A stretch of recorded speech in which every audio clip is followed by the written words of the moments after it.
আছে এবং আপনার অন্তরের উপর তার কন্ট্রোল ক্ষমতা আছে। নাই, পৃথিবীতে কেউ আপনাকে এই জ্ঞান দেবে না। কেন পৃথিবীর কোনো ইউনিভার্সিটি, কোনো সিলেবাস, কোনো কারিকুলামে বলা নাই যে পৃথিবীতে শয়তান আছে এবং তার থেকে আপনাকে বাঁচতে হবে, শয়তান এইভাবে কাজ করে আর আপনাকে তার বিরুদ্ধে এইভাবে যুদ্ধ করতে হবে? এরকম কোনো গাইডলাইন, কোনো সিলেবাস কেন নাই? এই জন্য যে যখনই মানুষ শয়তান সম্পর্কে সচেতন হবে, অসংখ্য ব্যবসা, অসংখ্য বিজনেস বন্ধ হয়ে যাবে। যদি আপনার সাইকোলজিকে ম্যানিপুলেট করতে না পারে, তাহলে যত সামাজিক যোগাযোগ মাধ্যম আছে যারা মানুষের মনোযোগকে ধরে রাখার জন্য জাস্ট মানুষের সাইকোলজি কিভাবে কাজ করে, কিভাবে মানুষকে ফেসবুক, ইউটিউব, টুইটারে ব্যস্ত রাখা যাবে এর জন্য গবেষণা করে তার ফিচার সাজায়। আপনি যখন নিজের মনের বিরুদ্ধে যুদ্ধ করবেন তখন এগুলো লস প্রজেক্ট, আর যখন আপনি নিজের মন মতো চলবেন তখন এগুলো প্রত্যেকটা প্রজেক্ট লাভজনক। যখন আপনি নিজের মনের বিরুদ্ধে গিয়ে পর্দা করবেন তখন ফ্যাশন ইন্ডাস্ট্রিজ বন্ধ হয়ে যাবে, আর যখন মন মতো চলবেন তখন ফ্যাশন ইন্ডাস্ট্রিজের বিজনেস চলবে। এরকম প্রত্যেকটা ধাপ আছে যা শয়তান ম্যানুফ্যাকচার করে রেখেছে পৃথিবীর মানুষকে ভুলিয়ে রাখার জন্য।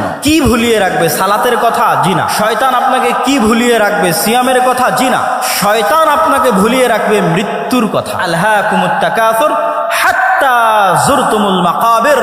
কবরে না যাওয়া পর্যন্ত আমার এবং আপনার মনে হওয়ার চান্স নাই যে আমি আপনি মারা যেতে পারি। আজকের পৃথিবী এতটা ব্যস্ততম পৃথিবী, আজকের টেকনোলজি এতটা ব্যস্ততম, আজকের মোবাইল, আজকের টেকনোলজি, সামাজিক যোগাযোগ মাধ্যম মানুষকে এমন ভাবে আঁকড়ে ধরে আছে, অবৈধ সম্পর্ক মানুষকে এমন ভাবে আঁকড়ে ধরে আছে, ক্যারিয়ারের চিন্তা, দুনিয়ার চিন্তা এমন ভাবে আঁকড়ে ধরে আছে যে আপনি মাসকে মাস, বছরকে বছর চিন্তা করতে পারবেন না যে আপনি মারা যাবেন। হাত্তা যুরতুমুল মাকাবির। আর এটাই শয়তানের টার্গেট, যেন আপনি কোনোদিন